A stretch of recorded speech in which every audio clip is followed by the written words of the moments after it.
Kayleigh, if the president is so worried about how long it'll take to count ballots in the election, then why isn't the president and this White House doing everything it can to secure more funding for staffing and other resources to make sure that we can have a safe and proper election? Look, what this White House is focused on is making sure that our election is not riddled with voting fraud and that the timetable is not hung up here.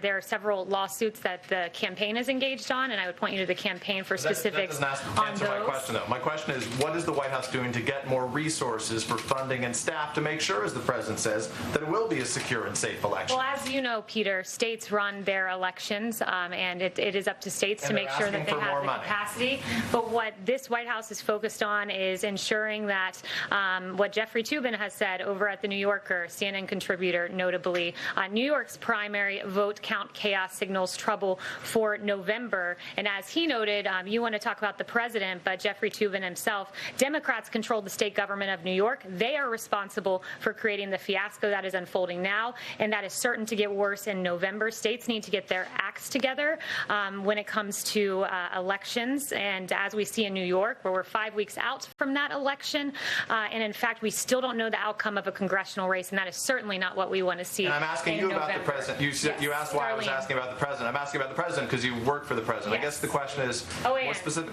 Thank you, Kayleigh. So the president's meeting this morning in a few minutes with the National Association of Police Organizations. In 2008, 2012, they supported Barack Obama and Joe Biden. In 2016, they didn't support either candidate. And now in 2020, they're endorsing President Trump. To what does the White House attribute this change in support?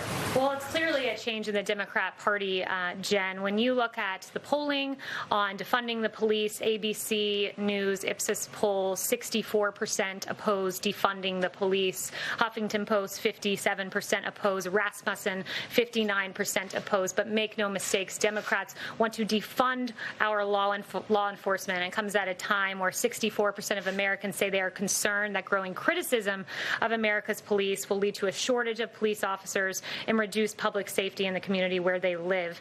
The American people have seen very clearly where the Democrat Party of today stands. It's at an unacceptable place, and I think that this administration has shown great respect for our law enforcement, who every day are out there defending and protecting our streets in Democrat-run cities that have turned abundantly chaotic because of their lack of support and respect for law enforcement.